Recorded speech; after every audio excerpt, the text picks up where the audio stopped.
Alrighty, hey everyone, it's good to be back. I mean, what? I've been uploading videos every day 2020. Haven't you seen all one of them? Hi everybody.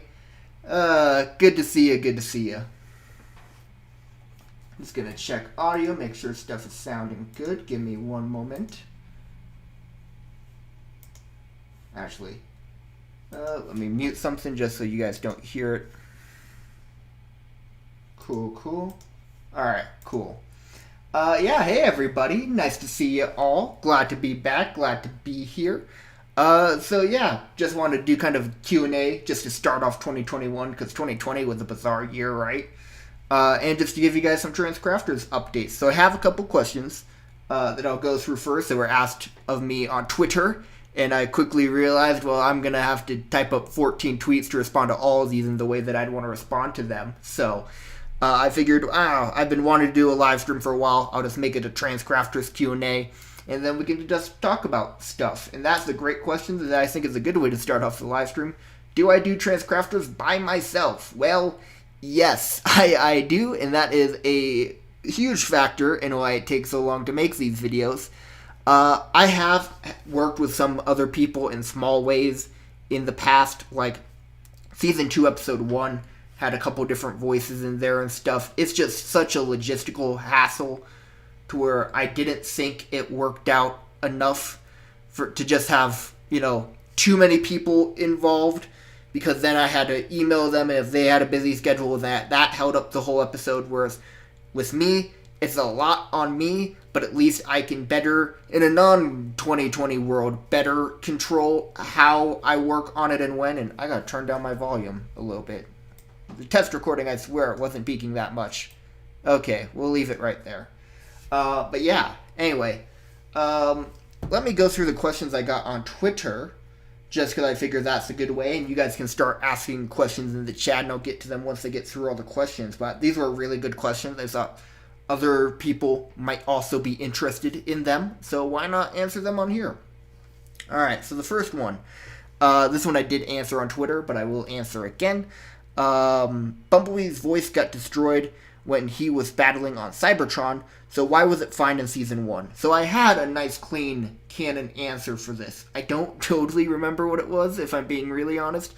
If you want to know logistically why in Season 1 B had his voice and all that stuff, it was because I needed the character to give me exposition, and he made the most sense because he was the only Autobot here on Earth.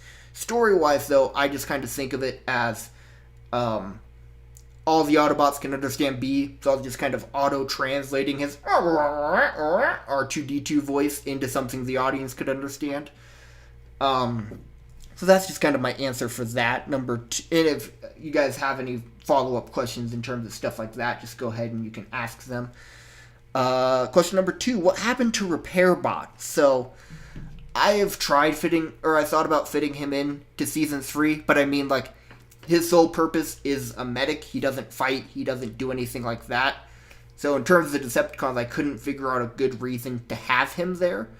I just kind of think of him as well as, you remember the green little Decepticon on Megatron's shoulder in Dark of the Moon? That's what I kind of think of RepairBot being. Like, RepairBot's I think his name was Igor or something.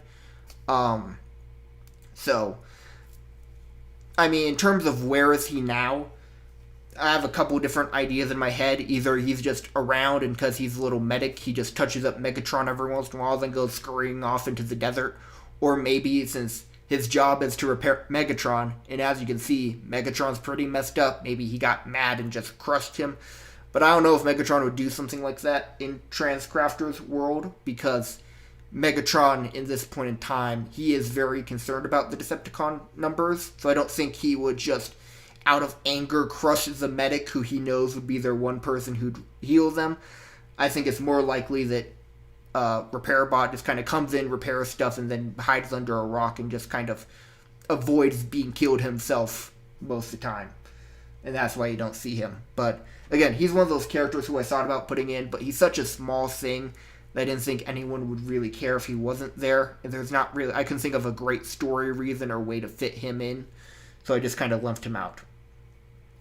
3 was RC killed before the battle, which the cube was lost. So The battle where the cube is lost is also the battle where Sentinel gets shot off towards Earth. So the way it kind of works timing-wise, Bumblebee throws the cube off the edge, Megatron goes flying after it, chases it, and eventually crash lands on Earth where Ancestor Witwicky finds him. Meanwhile, Sentinel in his ship goes through the space bridge, gets kind of stuck in a time loop to where for him it feels like 5 seconds, when in reality it's probably more like 100 years, comes out the other end, crashes on Earth. I believe in Season 2 I said that RC died, Optimus saw how down he was, sent him to Minecraftia, which means it probably would have been closer to the time in which Season 1 takes place. So it definitely would be Cube is lost first, Sentinel crashes on Earth 100 years later. During that period of time, it's basically Starscream as leader of the Decepticons versus Optimus leader of the Autobots. During that time period, Starscream orchestrates the whole thing to kill RC. Optimus sends off Subwoofer, and then shortly thereafter just sends all the Autobots off the planet because Cybertron's collapsed. So yeah, that's kind of probably how timing works out a little bit better. Names of the Dreads. So the Dreads in Season 3, Berserker's the leader. Then there's Crankcase, Crowbar, Hatchet, and Dreadbot, I believe are the 5. Yeah. Let's see, next question. Who is the Autobot second in command? That's an easy one. Subwoofer. How did Tidal Wave die? That is a fascinating question. How did Tidal Wave die? I'd say that he was one of the first, kind of like with, what's his name, Wreckage. One of the first Decepticons to come to Minecraftia shortly after Megatron did. Became a aircraft carrier during a war. And then either he was blown up by the human enemy or he revealed himself. The humans were like, holy fuck, and then just destroyed him. Either way, probably died on the open sea, which is why just his arm was recovered. And died by humans because it would have been probably pre-Autobots getting to Earth. Or, well, actually, no, I take that back. I totally take that back. I forget. I'm remembering now how that happens in the episode. No, he dies in the... I was so wrong about that explanation. No, I just remembered. Because he's found in the vault that has Shockwave and all that other stuff. I think Soundwave even says a line of how he was killed by Nest. I think he died in the time period between Season 1 and Season 2, where Starscream was leader of the Decepticons again, and Nest was just taking out Decepticons. I take it back. I think that's when Tidal Wave died. Because it was to show that Starscream was an insufficient leader who got one of the bigger Decepticons Tidal Wave killed. Bigger as in, like, literal size Tidal Wave killed when the Autobots were hunting down Decepticons. I think that's it. Okay. What do I got next? You said that War for Cybertron was canon. What happened to Zeta Prime? So War for Cybertron, that series, it's kind of this weird middle ground thing to where, in my head, I'm trying to leave it kind of open to where, could it be canon? Yes. Is it canon? I mean, I don't know. I think on a live stream I said, fuck it, it's canon.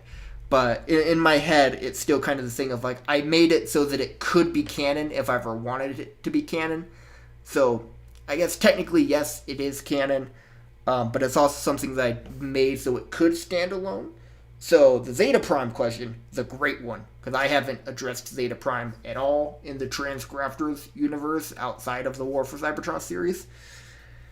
I forget how much Zeta Prime was mentioned in the War for Cybertron episode. So I would just say it might just be one of those things to where I don't think he was really a big Autobot leader in the war. I'm kind of making it so that Sentinel was the main Autobot leader during the war. He left, and then for like the second half of the war, Optimus was, and then do the same thing for the Decepticons where Megatron was the main Decepticon leader, and then Megatron was the main, then halfway through, Starscream became the main leader of the Decepticons. So if anything, it might be the thing where maybe he was the leader before the war, just of Cybertron, and like Megatron and Sentinel were like his left and right hand man. War broke out. He died in the early days of the war, transitioned the role of leader to Sentinel, or something along those lines would probably be how I'd work it out. Or maybe he was the leader during the time period where the Primes and the Fallen were kicking. But he wasn't a main player in the war in my TransCrafters world. Let's continue on with the questions. We only got a couple more. In what year do the seasons take place? On the wiki I wrote that they take place the year they premiered. I think that's a good way to look at it, that they take place the year they premiered, not the year they came out. Because otherwise it's like, man, it's made out to look like it's only 2 seconds when really it was like 2 years. No, not the year it came out. The year premiered, I think that works. I don't think I have any harsh years. I just tried to leave it modern without giving it too much of this specific year. So I think the year premiered sounds great. And then finally, what happened to General Mooreshower? Yeah, that's a good question, because he was in a bit of Season 2, then kind of dipped out, and he hasn't been mentioned yet in Season 3. The way I kind of see it is Captain Lennox is like the on-the-ground leader of Nest. He makes all the tactical calls on the ground, essentially, for troops. Then the person above him is Simmons as the director of Nest. Simmons is making like all the kind of big decisions. He's the person who's really in charge of Nest. And he's kind of the direct supervisor of everyone, which is why now he's always at the Nest base. General Mooreshower, he's kind of more like the military liaison. He's above Simmons, but I see him more as like the person who's at the Pentagon, being the military liaison. He probably also has a bunch of other groups he's in charge of, and military units. He might have been the person to have gotten them the award in episode 0. What's it called? Dawn of the End. He might have been the one to get them that award. He's probably doing the bigger scene stuff. He's probably the one negotiating with Congress and the president of like, hey, the Autobots, they're cool. That's probably more of his role, and he's letting the actual like leadership decisions be made by Simmons, but he obviously is above Simmons and has the power to overrule him if he disagrees on stuff. But that's probably why you haven't seen much of General Mooreshower, because he's busy doing some of the like more boring politic military stuff, whereas Simmons is the more direct leader, and then Lennox is even more the like direct on the ground calling strategies leader. So that's probably why you haven't seen much of Mooreshower. I will say, you should. I don't think Mooreshower has any big scenes in Season 3, but he is mentioned and brought up again in an episode. So this isn't the end of Mooreshower. I just don't think he has any big moments or anything, but I think he does have something in Season 3.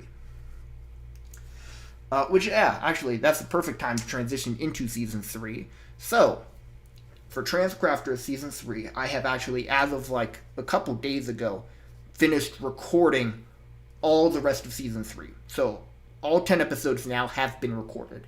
Even though only 2 of them are up on YouTube, I've recorded episode 3 through episode 10, and I'll start editing them. And my plan is that I am going to try to edit them all, or at least almost all of them, before episode 3 comes out, so that the break that we're currently in is like the last break for TransCrafters. After this point, when episode 3 goes up, ideally it would be something like all the other episodes come out every other week from that point on, just on a schedule, or maybe every week on a schedule, or every month. We'll figure it out. I'm kind of leaning more towards every other week, just because then there's still a little bit of time for anticipation. It's not just burning through episodes. I think a month is a little bit too long, and a week might be a little bit too quick, but I'd love to hear your guys' thoughts, since there has been such a long break. But yeah, TransCrafters 3 is still happening, of course, and we're pretty close to it coming out. I just gotta edit the episodes. So, let's go through some of your questions here in chat, just because that's the next thing. Answer that one. Cool. When are you doing TransCrafters again? So yeah, so again, I'm trying to get it out as soon as possible. I don't want to rush it though, and the edits do take a while. I think episode 3 is almost done being edited. But again, I'm going to wait to put it out until pretty much all the episodes are at the point where episode 3 is. Working on episode 4 probably the rest of today. Maybe get a little bit into episode 5. So again, my goal is to have them come out soon. It just depends on how busy my next couple weeks are. 2020 was a crazy busy year for me. I don't know how that happened. Like, oh yeah, quarantine. Yeah, I get to kick back and just work on TransCrafters. That's awesome. And no, that's not at all how it worked out. I ended up working 8 to 20 hour work days pretty much every day in 2020 from March on. And I know that my next couple months are going to be busy. I just don't know how busy yet. So if they're super busy, then, I mean, it could be closer to May. I'm hoping not.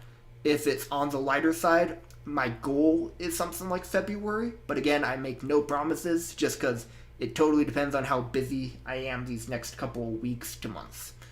But yeah, I'm going to try and get it out to you guys as soon as possible. But I'm also not going to let the quality slip and just be like, cut, boom, send it out. I'm trying to keep the quality as high as it can be. So hopefully soon. No specific dates yet, but I'll keep you guys posted. Okay. Do the Bumblebee movie in TransCrafters? No. So the reason why I kind of refrained from doing the Bumblebee movie is part of why I did TransCrafters the way it is because it's not just making Transformers in Minecraft. It's kind of my version of it, and kind of, you know, some of the story things I disagreed with, doing something to fix those and things like that. So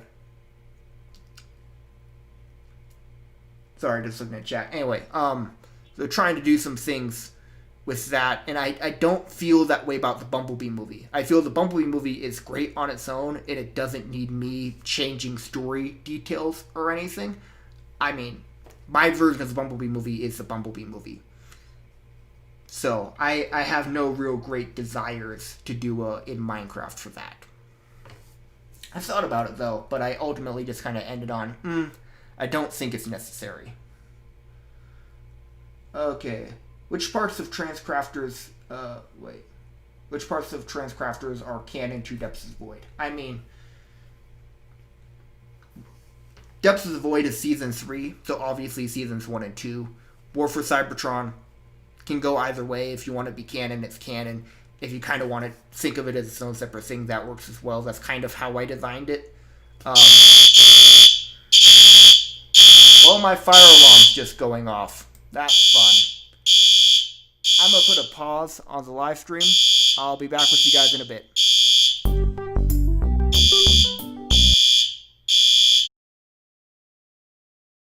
Sorry about that. I am back. Let me just finish.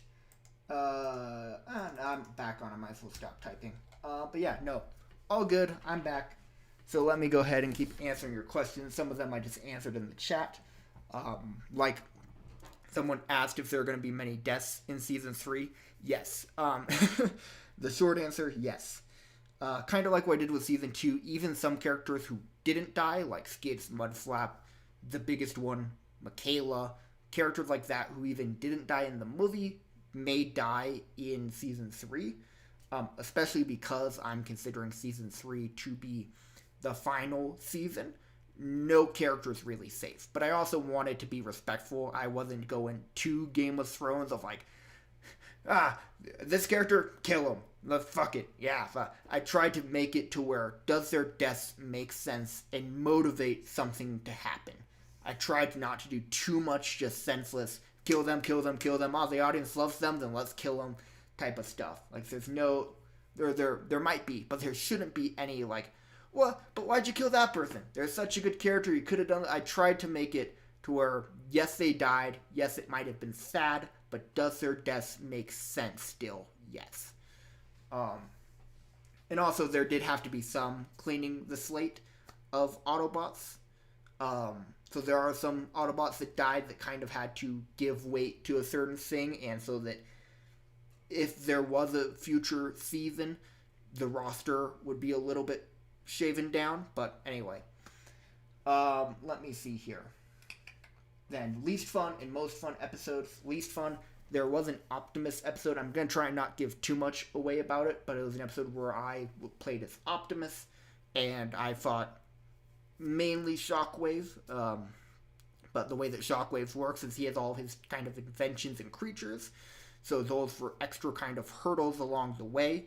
And that episode just sucked from a filming standpoint, because I accidentally made the AIs. I don't know why they were as strong as they were.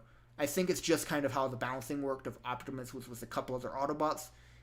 Normally, the more characters I have fighting with me, just the stronger the force we are, so the AIs can be a little bit harder. For some reason, wasn't the trick, and they just kicked my ass the entire recording session, so now I'm going to have to do a lot of work in editing to make it cohesive.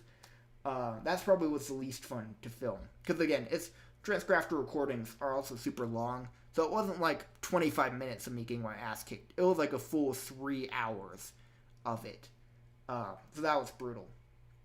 And then, most fun, it's probably episode 6. And again, I don't want to go in too much detail about what happens in episode 6. Most of the episodes, aside from that Optimus one, were a lot of fun. I think I like episode 6 because there's a lot of different things going on. And I love the episodes, like episode 1 is a great example of this, where I'm playing as multiple characters. I think those are the most fun episodes, to where like episode 1, what did it start off? Who did it start off with? I'm blanking on it.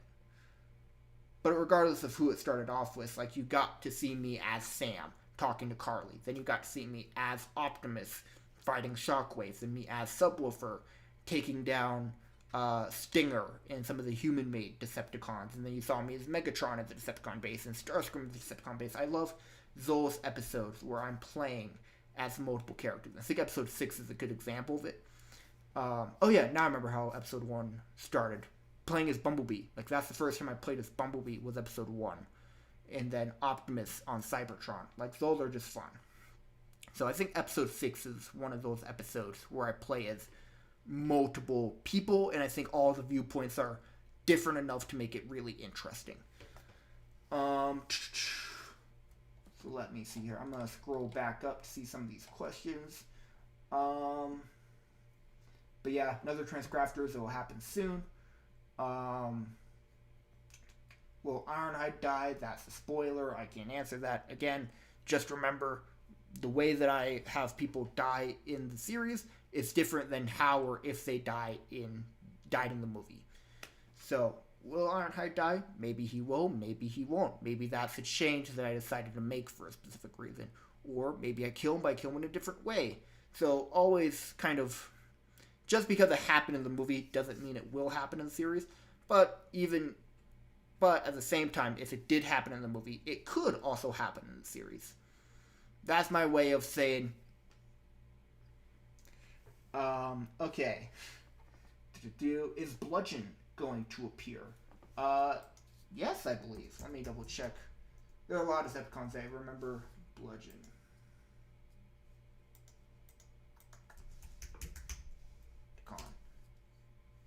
Yeah, Bludgeon is in Season 3. I believe he was at the Decepticon base, and then he is a boss fight in the series. That I can say. I feel comfortable about saying that. Next comment. What else we got? Oh, every other week. Yep, that's good with me.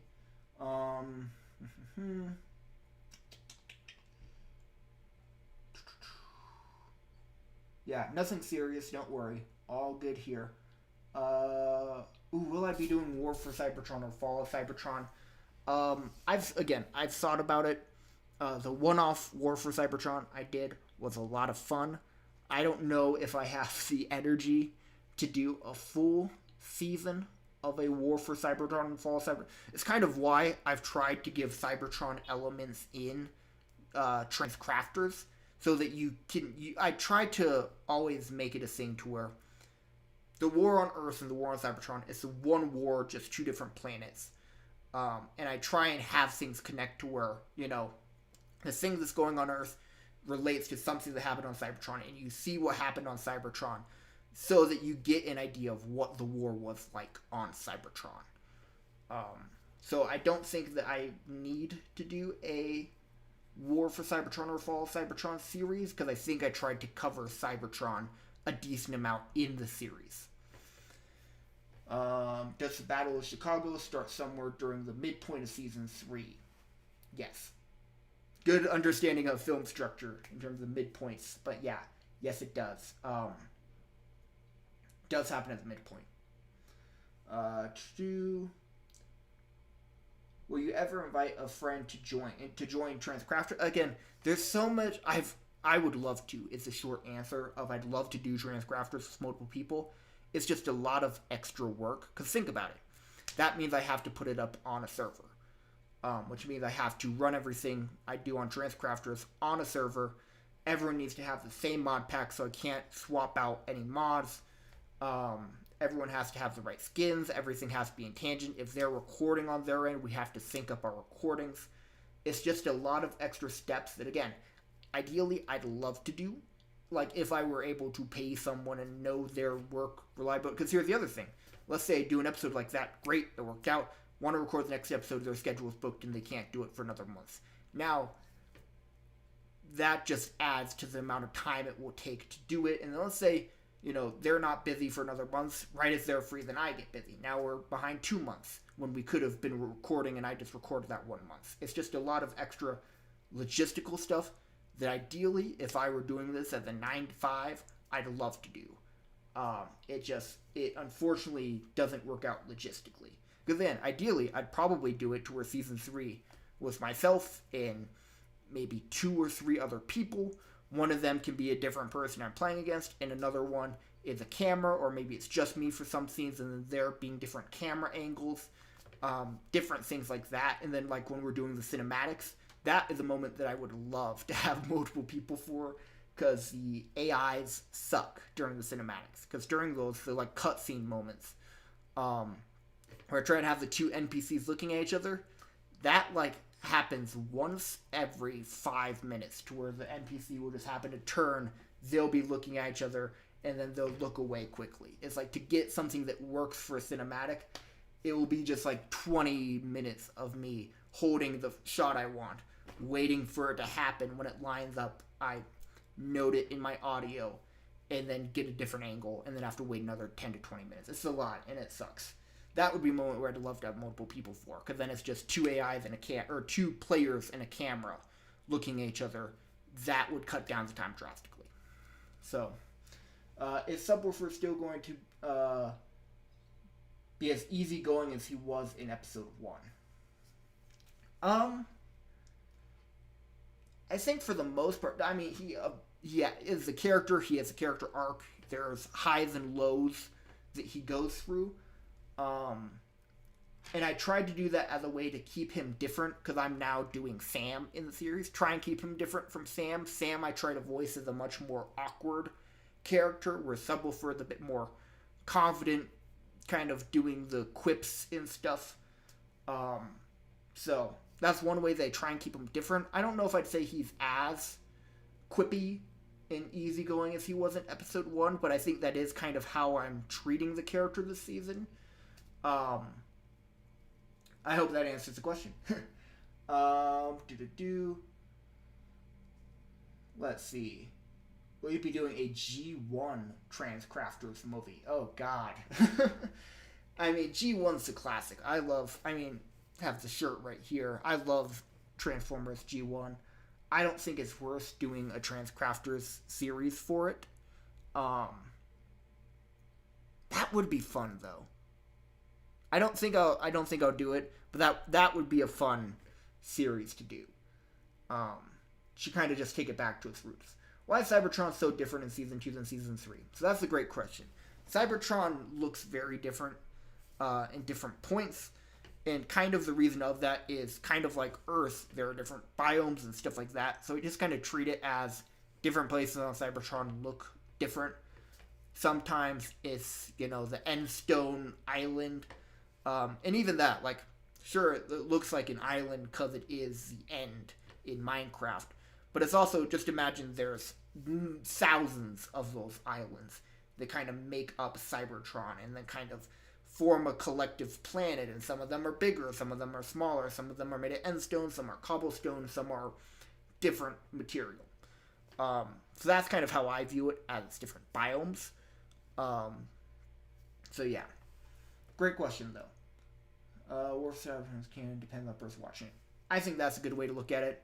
Again, I kind of made it so that I could figure that out and decide it later on, but I'm kind of at a point where, I mean, whether it's canon or not, I think it works as a standalone video. It also works as a piece of TransCrafters seasons 1 through 3. So however viewers see it, however I see it, I don't think it makes a difference at the end of the day. Let's see. Will you make a TransCrafters map for Minecraft? No, just because I think that was, for a long time, my favorite thing to do in Minecraft was build. I just don't think I have the time anymore. And I don't know what my TransCrafters map would even be, because again, in the series, we jump around to so many different locations, and typically, it's me using a map made by someone else who's far more talented than me, and I modify the map to make it work for the series. So even a lot of the maps that I do nowadays, I only make 10 to 20% of what you see. The Chicago map that happens in Season 3 is probably even less than that. Just because it's mainly just, hey, a great-looking map, time to destroy the crap out of it. You know, for a Decepticon attack. So, I don't think I could make a TransCrafters map myself. Because I don't even know what the map would be, really. Can you reveal which Decepticons follow Starscream and which follow Megatron? Actually, I mean, you'll see that in the next episode. So I think I'm going to hold off on that piece of information. But there's a few obvious ones who are like, these people obviously follow Megatron. These people obviously follow Starscream. Like, obviously, Shockwave and Soundwave are loyal to the end to Megatron. Meanwhile, Thundercracker, Skywarp, loyal to the end to Starscream. The bigger thing, I love the Decepticon Civil War idea, because I feel like in the movies, you never really got to see Starscream as a traitor, whereas here, in the series, he's very much so a traitor, and it has some consequences, because Megatron, he doesn't want to just kill Starscream, because if nothing else, he knows that the war is happening, there will be a battle. If nothing else, he needs Starscream as fodder, as bait. Throw Starscream in front of the bullets so that one of his more loyal Decepticons doesn't take him. He can't kill Starscream. It is kind of that frustration, because it is such a Megatron character move to be like, you're betraying me? Alright, dead. But he can't kill him. And I think that's an interesting position to put Megatron in, and how it affects the Decepticons later on. Because then even when you get to Chicago, Starscream's not all, yes sir, I'm here to do your bidding. He still is like, well, I get you had a plan, I still disagree with you, and I'm still going to try and stab you in the back when I get a chance. So what? There's still kind of a chess game going on. I will admit, it's not as intense of a chess game as it is in the first half of the season, but it plays a factor in Chicago. It's like, Megatron's not just going to let Starscream stand next to him on top of the building and watch over their glory. Like, you're a traitor to him. So there's still that stuff going on. So I love the idea of the Decepticon Civil War, especially after the events of Revenge of the Dragon, with basically all the Decepticons being wiped out. It's not even a Decepticon Civil War where you have hundreds of troops versus hundreds of troops. It's the Decepticon faction is so small that the faction that is there, Megatron needs to preserve. He needs to work out peace, which is not Megatron's strong suit at all. He's the opposite of that. So his version of peace is cripple the enemy to where they can't fight back, but they can still fight enough in a battle against the Autobots. It's an interesting point, in my opinion, to put Megatron in.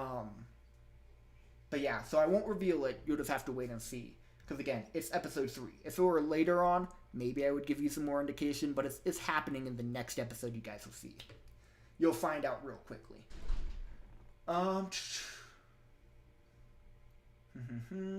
Are there references to jazz in Season 3? No, because I couldn't figure out a good way to work it in. You know, if I had hindsight, maybe I could have put Jazz somewhere during the Cybertron bit. I don't think there is... I love Jazz. He is one of my favorite Autobots. I couldn't find a good way. There's characters like that I would have loved, to fit in more. Like Morshower, I fit him in a little bit, but he's very loose. He's kind of more doing background stuff. Jazz is a character I'd love to do references to and bigger stuff with. I just couldn't figure out a strong reason to. That felt organic to the season. But again, Jazz is one of my favorite Autobots. I love them. If they're the way I could fit them in, I would. I just don't think they're the good way for me to fit Jazz into Season 3. Okay. Oh, thank you. I like that you like how I do videos. Alright, what questions you got? Will you be doing a few episodes of TransCrafters Prime? Man, you guys are wanting all the spin-off series. I actually love Transformers Prime is a series that when it first started I was like, I don't know about it. I wasn't totally sold on the art direction. The first couple episodes I was really into, then it kind of teetered off for me, and then it came back for me. Where I stand with it now, I love Transformers Prime. I think it's a great show, and I like how they handle certain things. I think is really neat. I don't think I do a TransCrafters version of it. I've tried to bring, if you notice, a lot of what I do in TransCrafters is things from Transformers Prime, like Bumblebee's voice. I don't like the radio thing that Michael Bay did. I much prefer how they did Bumblebee's voice in Transformers Prime with some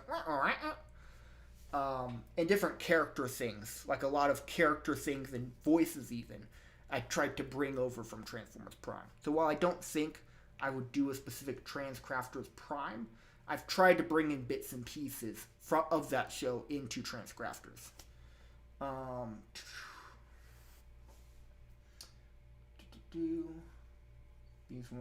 When will episode 3 be released?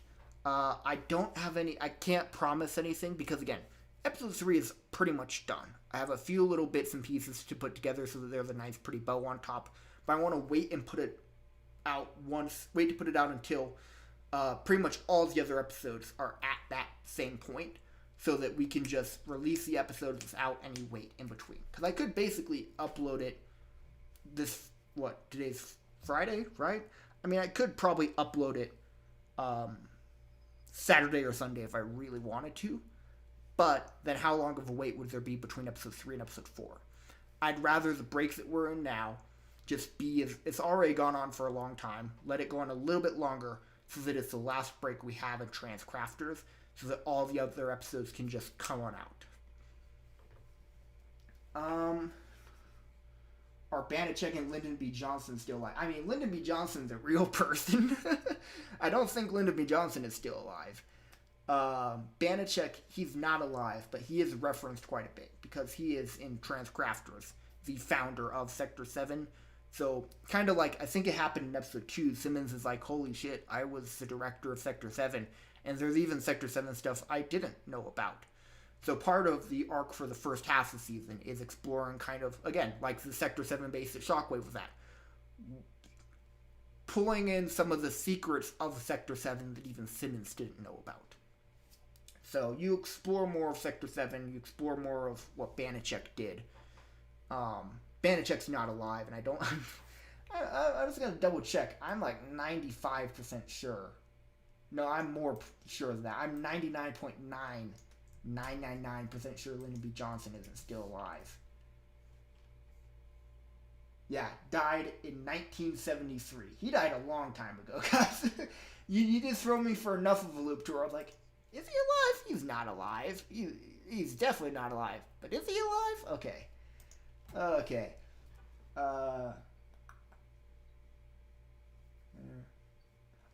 You mean Transformers 4? Yeah. So essentially, the way I see it is,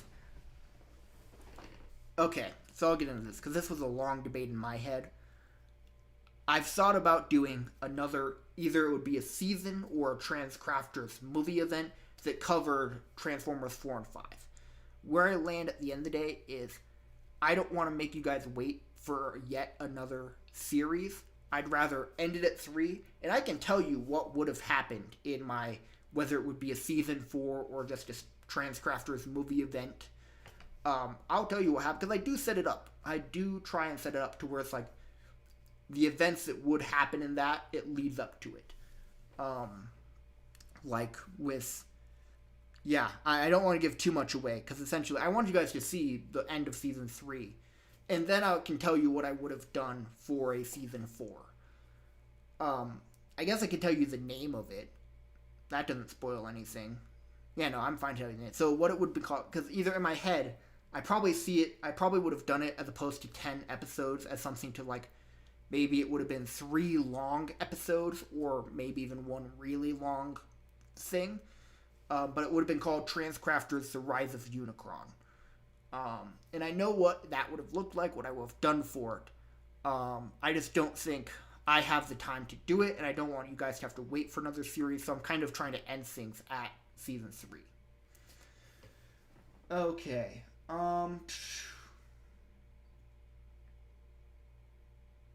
No, Transformers 4 and 5 in Minecraft are not in canon. They're kind of their own things.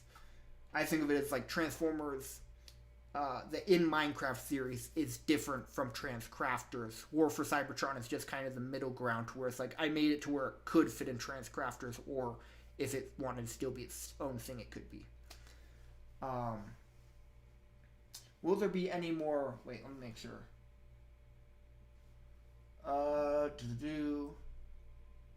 Yeah. Will there be any more flashbacks to the Cybertronian War? Oh man, I'm trying to remember what episode you guys are on. Flashbacks. I don't think so. Could be wrong about that. You still will learn more about the war on Cybertron. I don't remember if there are any flashbacks or not. 3 is the final one. 3rd film altogether is perfect. Yep, I totally agree with you. Who is the Decepticon that gave Sam the book? So, it's essentially, I kind of lumped it ambiguous. Trying to say what I can say. It's not any big reveal or anything.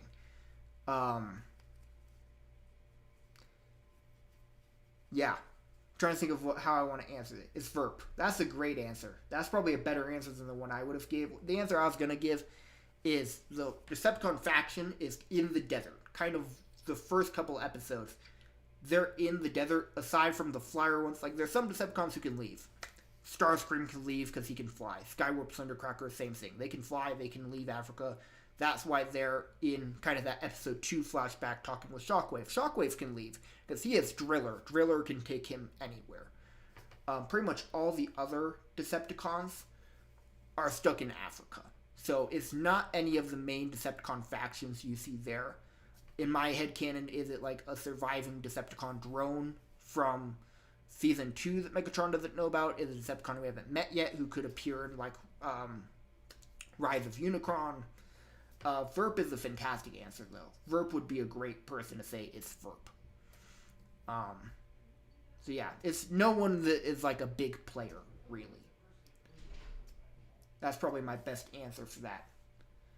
Alright, we've been going for almost an hour, guys. Do you have any final questions? I guess the main thing I want to do this live stream for is to say, I'm back, I'm still alive, and TransCrafters is coming, but now with an update of all the episodes that have been filmed. I just got to edit them now. And I'll say, I'm happy with how, again, I shouldn't say how it turned out, because in the edit, I'm sure there'll be things that I'm like, oh, wait, that happened? Oh, I got to fix that in the edit, or oh, I got to let that be in, but try and make it work. And also, I figure out a lot of story things when I'm editing the dialogue for the cinematics, because sometimes I know what I want to be said, but I don't know the exact lines, so I film coverage, and then in the edit, I figure out the exact lines, and I come up with things I didn't think of when I filmed it. So there's still things that I'll probably figure out later on, either that are problems, or that like are, oh man, that's such a great story thing. But as of right now, I'm really happy with Season 3. I feel like Season 2 and Season 3 are at the same kind of consistency level of like great products that I'm very proud of. Season 1 is a bit lower than that. Just because Season 1 was before I made the decision of, wait, just because Michael Bay did it doesn't mean that I have to do it. Season 2, I was like, man, this script sucks. How am I going to do this? Oh, wait, I just tell my own story. And I think that was such a fulfilling thing from my end, and I think a quality thing on the show's end. But, yeah, Season 3 I'm happy with, and I'm excited for, and I hope that you guys enjoy it. There are some surprises. There are some things that you might be able to predict. But overall, I'm happy with how season 3 is going. Okay. Will subwoofers color change in the future? No, I want to do that as a season 1 thing. Or, not season 1, episode 1 thing. Just kind of mix it up a little bit with that tan. But he's blue for all the rest of it.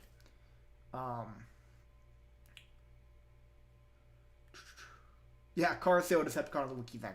Great. That works.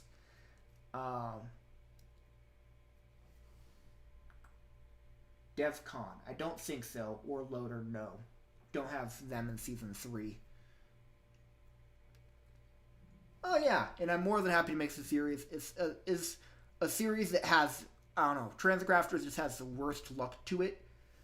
To where there's so many things that don't happen in any other production I do that just add time to it. Like, again, I forget if it was season 1 or season 2. There's a point where I lost everything and had to restart. Like, I lost the world files, I lost the video files, something like that. To where I just, like, had to restart everything. I forget which season that was. But, like, it had the worst luck. So, it's such a time-consuming series that has a lot of those, like, speed bumps that I never, ever predict could happen. Because they don't happen for anything else I do. But it is such a fulfilling thing to do, is just tell my story of the story of TransCrafters. Yeah, thank you.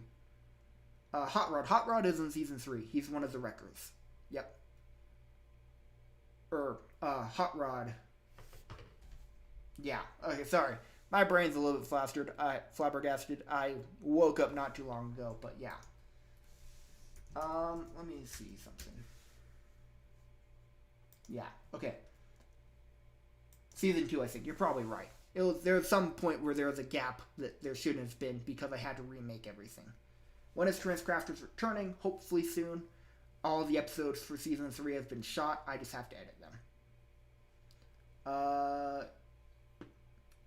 Does Air Raid become bigger as an airplane? He's one of the bigger Autobots already. I don't think bigger, but if you think about it in terms of the scale, he's about Optimus's size, maybe a little bit bigger. So to a human, he's pretty big as a fighter jet. So I don't think he gets bigger, but he's one. It's like he and Optimus are the two biggest Autobots. I think I could be wrong, but I'm pretty sure they are. The opposite of Legos in disguise. That's great. Alright, well again, I'm probably going to edit out the part of this where the fire alarm went out, but then make this its own video. So if you guys think of any other questions, you can leave them in the comments below. But again, I'll just kind of cover some stuff. I'm going to try and focus on editing TransCrafters, so I might not be doing things like trailer reactions and stuff like that. I'm trying not to do any YouTube stuff that would take time away from TransCrafters. If I want to do YouTube stuff, I want it to be for TransCrafters. So you probably won't see me on the channel much other than TransCrafters. I'm trying to get Luke, Dylan, Raphael, Marco to try and do some podcasty stuff, but their lives are also, busy and doing stuff. So I'm hopefully there will be more JFU podcasts and stuff. I just might not be in it because until TransCrafters is done. Prince Falaz, will he return? No, he's done. The Autobots took out his tech, so he doesn't really have much going on for him. And hello, Rodimus Unicronus. Great name. Love it. But yeah, so essentially, I'll try and give you guys some updates about TransCrafters. I'll probably do like a community post or something, or maybe another video when I have a release date for Season 3 to continue. But until then, I'll just be working on TransCrafters and all that other stuff, because I'm making films still, even in the middle of the pandemic. I've actually, crazy anecdote, doing it safely, don't you worry, but I've actually been on more film sets in the pandemic than I was before, just because, so I'm a filmmaker, and then to make money, I'm a freelance videographer. Because of the pandemic, a lot of people had to shift to doing video stuff of what they normally do, which gave me a lot of work from all these different places. And then also with films, again, somehow I've been on more sets during the pandemic, typically as an assistant director or producer, but doing a lot of stuff where I'm in the Department of Safety, so don't worry, I'm still being safe. But yeah, so I've been busy. Hopefully I won't be too busy, and I'll get TransCrafters cranked out of here soon. Anyway, yep, I'm more than happy to make a series. I love you guys, and I'm glad that you guys are still supporting it. I'm sure there are many YouTubers who they go this long without an upload, and their channel's just done, no views, no one caring about their series is coming back, stuff like that. The fact that you guys still care about TransCrafters makes me so happy and proud. Oh